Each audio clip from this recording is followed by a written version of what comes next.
C'est des pays nord-américains, des pompiers de pays nord-américains et des pays de l'Europe du Nord qui ont identifié que les fumées emmagasinées dans les tenues pouvaient être cancérigènes.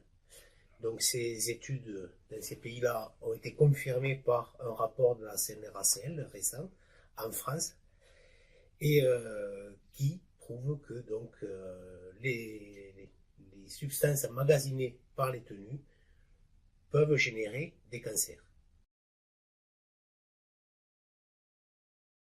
D'abord, ça a été une initiative d'un centre de secours toulousain, le centre de secours de Buchin, où un groupe de travail s'est mobilisé pour réfléchir sur cette problématique-là, à savoir comment pouvons-nous procéder pour éviter d'éparpiller la contamination une fois que nos tenues étaient contaminées à la suite d'opérations.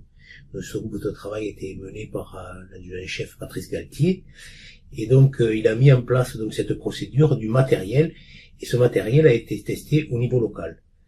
Parallèlement, la gouvernance a pris conscience de cette problématique et a demandé à ce qu'on constitue un groupe de travail pour réfléchir sur les procédures à mettre en place. Donc déjà voir si les procédures qui avaient été testées au centre de secours de Buchin étaient cohérentes, mais aller plus loin dans la démarche, c'est-à-dire pouvoir réfléchir comment devaient être comment pouvait-on organiser nos locaux, comment pouvait-on organiser nos procédures opérationnelles pour pouvoir prendre en compte cette problématique.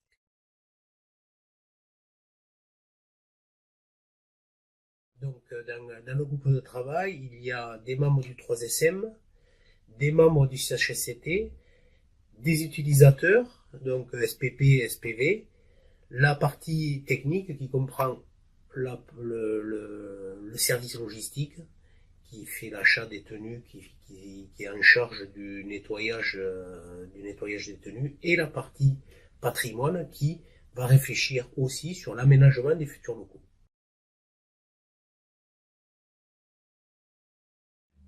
Oui, forcément, parce que le groupe de travail réfléchit sur la technique, sur l'aménagement des locaux, mais réfléchit aussi sur le mode d'affectation des tenues. Est-ce que nous allons continuer, est-ce qu'on doit continuer, est-ce que c'est cohérent de continuer avec des tenues en dotation individuelle, ou est-ce qu'on doit prendre la voie de doter les agents de façon collective. Voilà. Donc ça, c'est des réflexions qui sont encore en cours, qui ne sont pas encore abouties et qui ne sont pas encore décidées, mais il est fort probable que on fonctionne différemment avec les tenues que ce qu'on le fait à l'heure actuelle.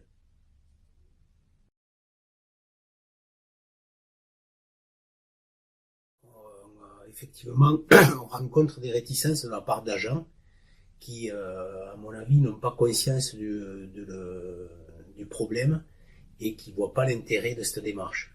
Donc c'est un frein au développement.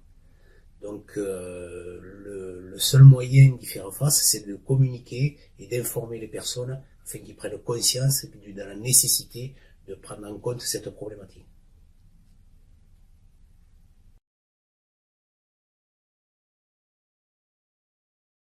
Donc la procédure qui avait été travaillée par le CS Buchin a été validée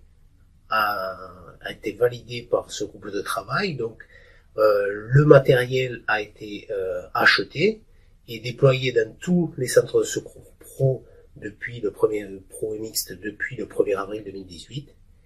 Et là, actuellement, on est en cours de formation des référents de chaque centre de secours volontaire pour pouvoir le déployer au 1er octobre 2018. À savoir que l'année 2018 servira d'année de test pour pouvoir faire évoluer cette procédure s'il s'avère qu'elle doit être modifiée.